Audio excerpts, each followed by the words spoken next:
Good morning, Julius. I woke up recently and I have something I want to get off my chest. Uh, it's gonna be long and it's gonna be a story. Now, I dated this girl named Angie a few years ago after my engagement fell apart. She was a very close friend at the time, and when you are both gay openly and you get to know each other more, you find yourself more attracted to each other.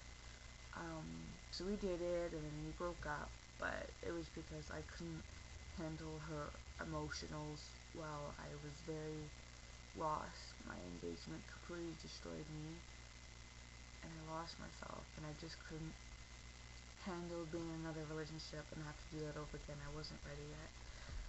So what happened was she ended up dating this guy named Mark, and she was pregnant, and he was a complete asshole. To be honest with you, he's probably the reason why I'm very, very, very picky with men. I don't trust a lot of men. He would beat her constantly and rape her. He would drug her, and she wouldn't know it until she felt high or on that high part. I remember, I had the flu, and she called me. And I live in Canada, and she lives in Quebec, and that's about a few hours of the drive. I live really near Quebec, so it's not too far. It's just literally over the lake. But anyways, she called me, and I had the flu, and I was very, very sick. And I could hear her on the phone yelling at him in French, and I don't understand French, so I kept going, what are you saying? What are you saying? What's wrong? And when someone's holding the door and they're on the phone and you can hear someone, like when someone pulls it, it goes da-da-da-da-da, that rackety noise? Well, I could hear that, and I was screaming, Angie, what's wrong? And then she yelled, he's trying to fucking kill me, he's gonna fucking kill me! And she would never say that. She would always deny that he was hitting her. She would always deny it. And then she told me, she's like, I can't take it anymore. I need you. So, sick me, packed my bag of clothes, and, just an overnight bag. Went on the bus, sick as a dog, and it was like winter time. Bust my ass there, got her, and took her to my dad's because I felt that my dad was, between his house and my house. He didn't even know my parents were alive because I live in a foster home. So I thought, that was great. If I go to work or anything, I can just bust to this place much easier. So I did that. My dad was pretty cool with it. My dad didn't even ask questions. He knew she was my ex-girlfriend.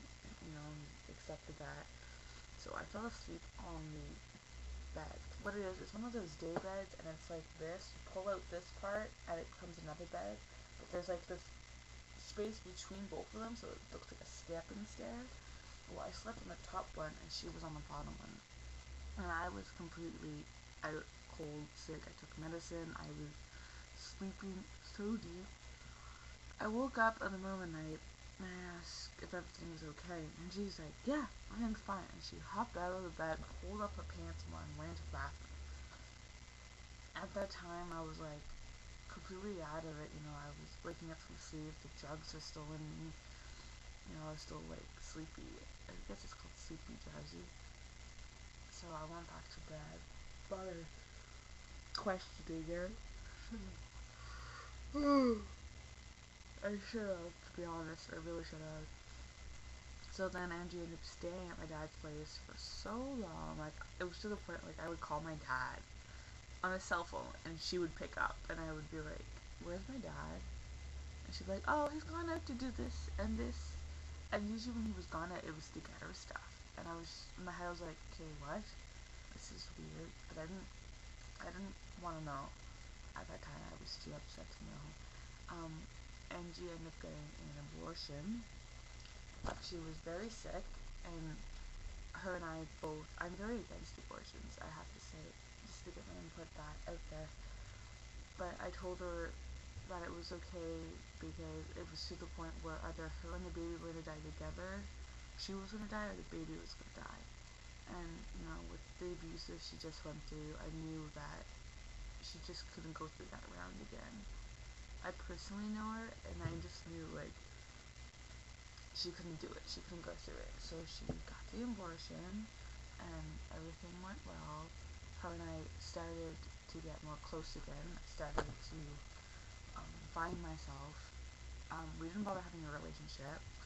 One day, I get back from work, and I was working 3 days in a row, and it was so exhausting.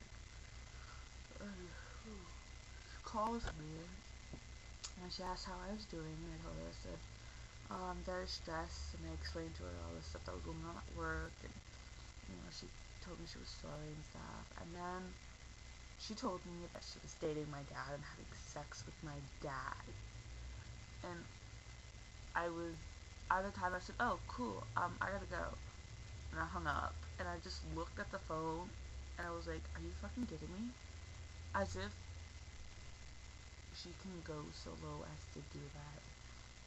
So then my dad and I started dating, and I ignored it because, they were happy, she was happy, she just came out of an abusive relationship, but at that point I was disgusted, but then at the same time I kind of put it aside because I wanted her happy. She just went through this whole bunch of trauma, and I just wanted her happy.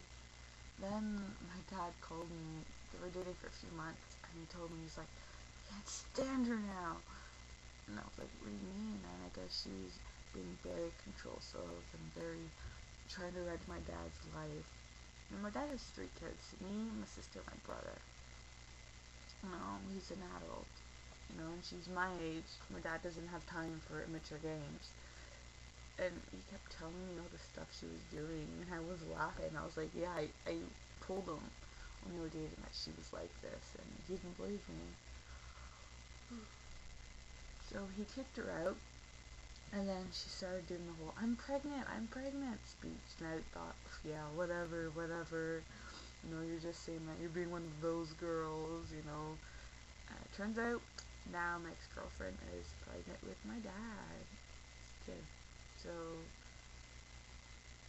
she's due in March, which is soon.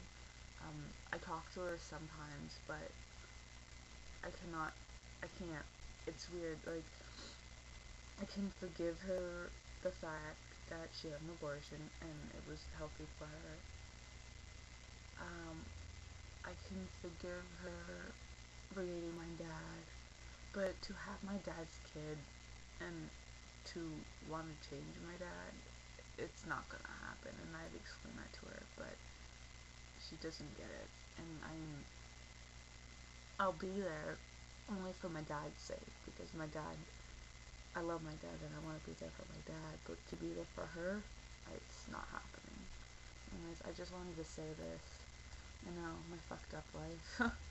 I don't even know where to, I don't even know how to end this, but that's my fucked up life.